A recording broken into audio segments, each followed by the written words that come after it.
If you're like most people, you either are challenged with the feeling that you have so much to do in so little time, or you feel so busy but not achieving as much as you would like, or it could be that you need the people around you to take on more responsibility because that's not what you're seeing right now and it's frustrating the life out of you.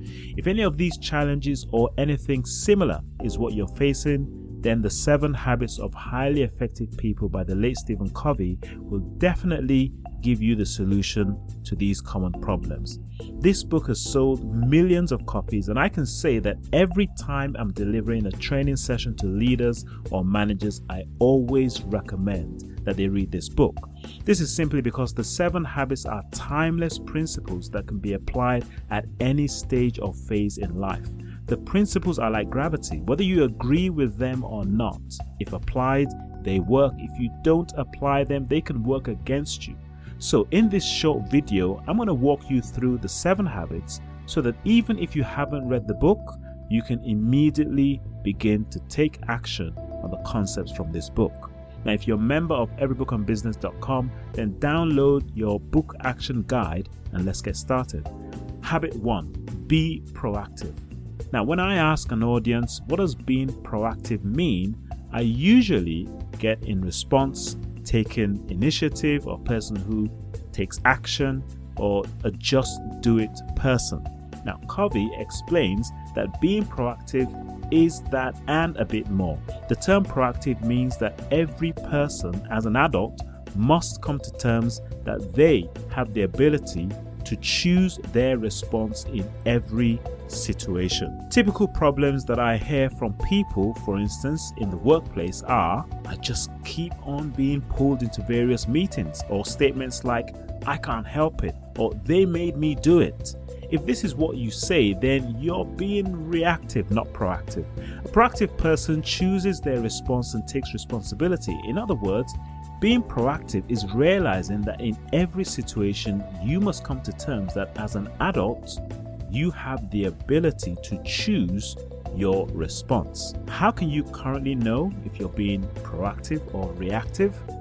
By becoming more aware of the language you use when sharing about your challenges. Do you use a lot of excuses such as, you don't understand my situation is unique, that's just the way I am, they made me do it? Well, you need to change those statements to, I will, I can't commit to this right now, I have the ability to do this, and also be comfortable saying no. The key is to have integrity with the commitments you make, and therefore make fewer commitments. Let's talk about how to apply being proactive. You see, proactive people also know that to be effective, you only focus on what you can influence. Most of us have many things that might concern us, but we might not necessarily be able to influence those situations. Let's say, for instance, you work in an open plan office and you don't like being in an open plan setup. Well, as long as you choose to still work in this office, you can't really do much about this. Now, we will put this in your circle of concern. It concerns you, but your individual view and opinion is not enough to change the situation. Now, there are things that you can influence. These are situations and circumstances that involve you and those closely around you.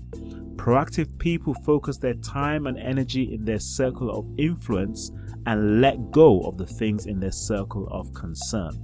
The challenges we all face fall in one of the 3 following areas. Number 1, no control. These are challenges we can do nothing about, such as our past or situational realities. For instance, where we were born, where we grew up. Then there's number 2, direct control. Challenges involving our own behavior. And then there's number 3, indirect control. Challenges involving other people's behavior that you can influence. What's the solution? To deal with no control situations, we learn to genuinely and peacefully accept these challenges and learn to live with them. We take the responsibility to change the frown on our face turn it into a smile, and we don't empower these challenges to control us. Number 2, to deal with direct control, We work on our habits and behavior. And then number 3, indirect control. The solution is to change our methods of influence and becoming more skilled at persuading or negotiating with others. So where do the things that are challenging you fit into right now?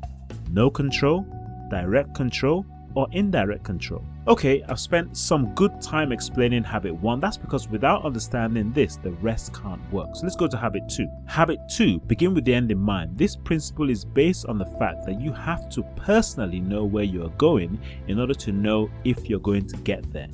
Do you have a life plan? Do you have a vision how you would like to contribute in this world?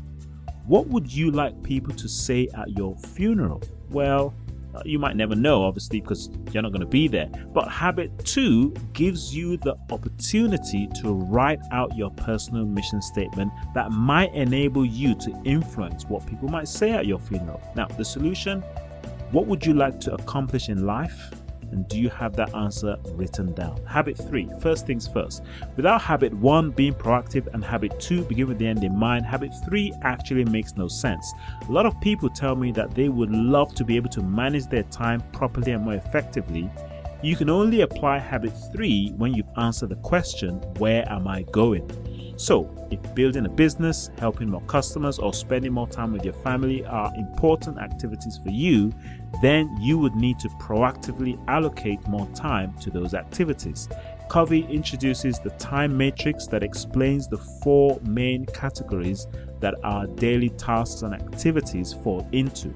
Quadrant 1, activities are urgent and important.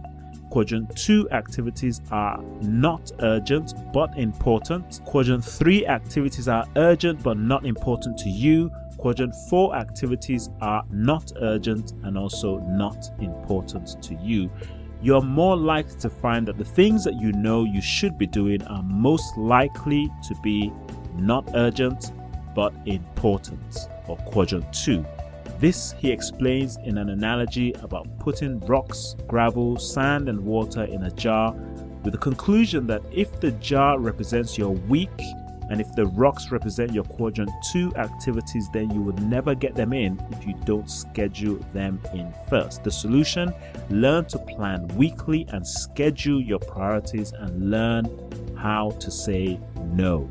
Habit 4, think win-win. Habit 1, 2 and 3 are all about self-leadership and self-management. Habit 4, 5 and 6 are all about your relationships with others. Win-win is the idea that in all your interactions with others, you should seek a win-win solution, which means that it is mutually beneficial for both or all parties involved. It takes being creative to find that alternative outcome. Covey is saying that all agreements or negotiations will either have the following outcomes. First one, I lose, you win. Second, I lose, you lose, or no agreement or no deal. Now, this is not always a bad thing as it avoids compromise. Third, I win, you lose, or fourth, I win, you win, which is the ideal outcome. The solution: you can really only have a think win-win mindset when you have an abundance mentality. This comes from the thinking that you genuinely believe that there is more than enough of everything to go around. Would you say that that describes you? Habit 5, seek first to understand, then be understood. Most of us get frustrated when we don't feel like we're being heard. Many salespeople I talk to are baffled when they've spent a considerable amount of time selling to their customer, and then the customer turns around to tell them that they are going to choose another provider. Well, if that's what's been happening to you, habit 5 is the solution. Spend time getting to know, understand, and really hear what the other person is saying before you get them to understand what you want to tell them. The solution: make it a habit to always summarize what the person you're communicating with has said and get their acknowledgement that you have understood before you proceed to explain your point. Habit 6, synergy. Synergy isn't a word that we use on a daily basis, but this habit is saying that if you want to do something small, do it alone. But if you want to do something of significance, do it with others. The maths of synergy tells us that 1 + 1 = 3 or even more. The practice of habit 6 is to practice forming partnerships. The solution: who are you forming a partnership with?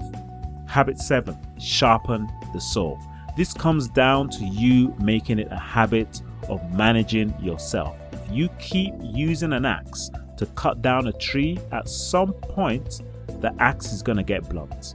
Habit 7 is about taking the time to get yourself refreshed. Do you feel burnt and stressed out? The solution: prioritize. How you will feed your inner being mentally through reading books, physically regular exercise, emotionally spending time with people you love, and spiritually reflecting on the bigger picture and reading ancient texts or scripture. Also, regularly realigning yourself with your end in mind life plan. These are the 7 habits of highly effective people. Be proactive and take action today. I would recommend that you read the entire book. If you're a member of EveryBookOnBusiness.com, download the book action guide and answer the questions that will help you put what has been mentioned into action. If you're not a member, visit EveryBookOnBusiness.com and sign up today. Also, subscribe to this YouTube channel for free video summaries like these. And don't forget to share this video with your friends. This is Toyoshi B from EveryBookOnBusiness.com, where we help you turn knowledge from business books into action. Take care.